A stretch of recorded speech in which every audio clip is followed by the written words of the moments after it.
Assalamualaikum warahmatullahi wabarakatuh. Perkenalkan, nama saya Nur Arianisi dari Prodi Manajemen Kelas Pagi. Video ini dibuat untuk memenuhi tugas ujian tengah semester 2 mata kuliah Statistika Bisnis dengan dosen pengampunya yaitu Bapak Dr. Supriyadi STP MPD. Dan pada video kali ini saya akan melakukan analisis dan interpretasi dari deskripsi data dan juga uji normalitas. Tanpa lama-lama lagi, langsung saja kita ke materinya.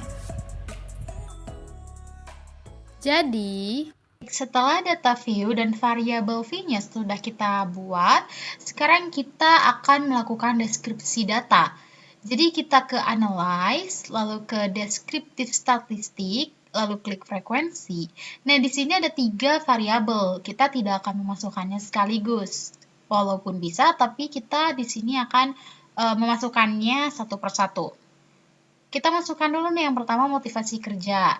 Pindahkan ke kotak variabel atau ke sebelah kanan. Lalu kita atur bagian statistiknya. Kita centang semua yang ada di bagian sentral tendensi dan dispersion.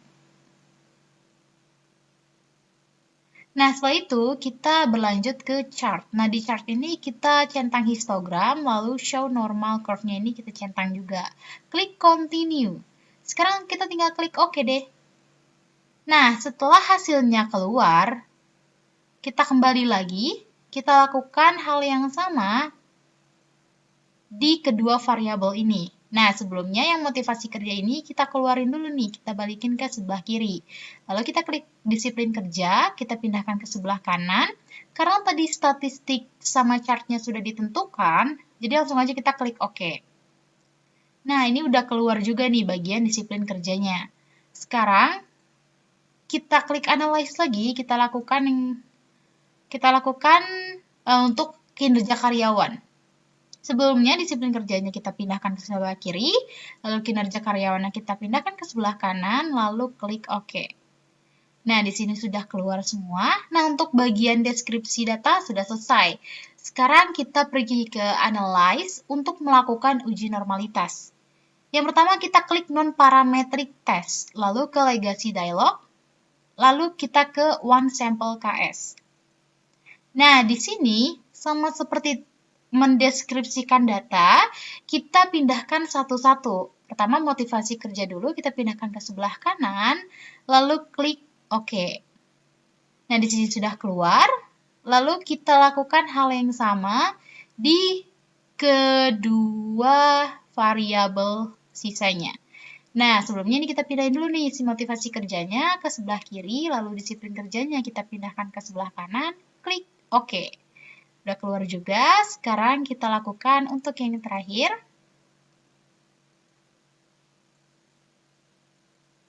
Yaitu kinerja karyawan. Disiplin kerjanya kita klik, kita pindahkan ke sebelah kiri, lalu kita klik kinerja karyawan, pindahkan ke sebelah kanan.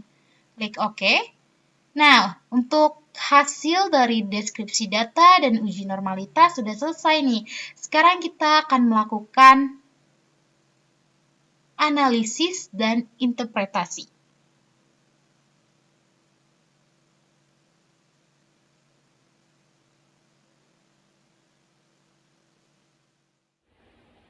Nah, sekarang kita masuk ke analisis dan interpretasi dari deskripsi data.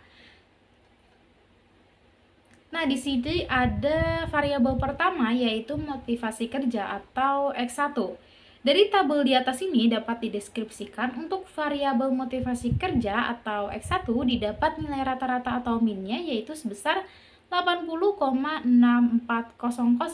dengan median atau nilai tengahnya 86 dan modus atau nilai terbanyaknya yaitu 90 dan standar deviasinya sebesar 11,78335 dan variansnya 138,847 dengan range-nya 30, lalu skor terendah atau minimumnya 62 dan skor tertinggi atau maksimumnya 92 dengan total keseluruhan atau sum sebesar 4032.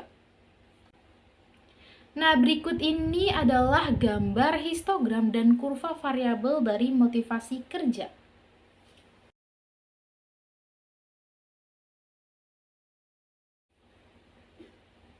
Nah, selanjutnya kita masuk ke variabel kedua, yaitu disiplin kerja atau X2.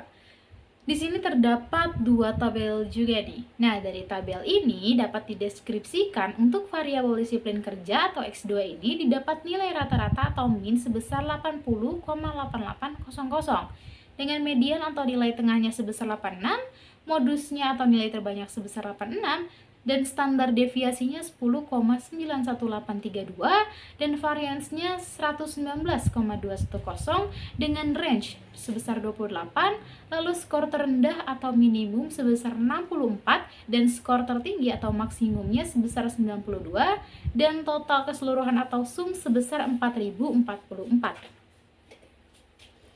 Nah, berikut adalah gambar histogram dan kurva variabel disiplin kerja atau X2.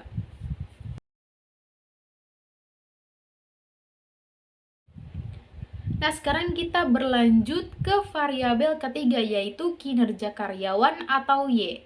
Dari tabel di atas dapat dideskripsikan untuk variabel kinerja karyawan atau Y didapat nilai rata-rata atau min sebesar 80,4000 dengan median atau nilai tengahnya yaitu 86 dan modus nilai terbanyaknya yaitu 86 dengan standar deviasinya 11,68987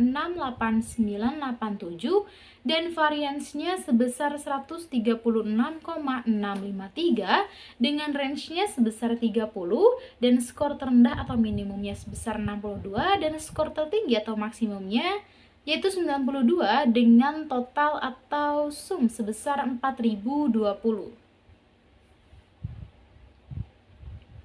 Dan berikut adalah gambar histogram dan kurva variabel kinerja karyawan atau Y.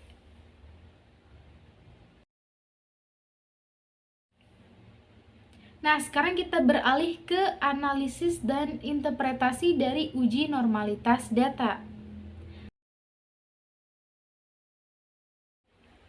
Nah, sekarang kita masuk ke variabel pertama, yaitu variabel motivasi kerja.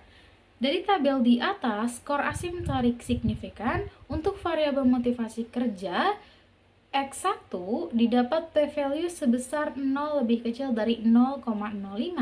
Nah, dengan demikian variabel motivasi kerja atau X1 ini berdistribusi tidak normal.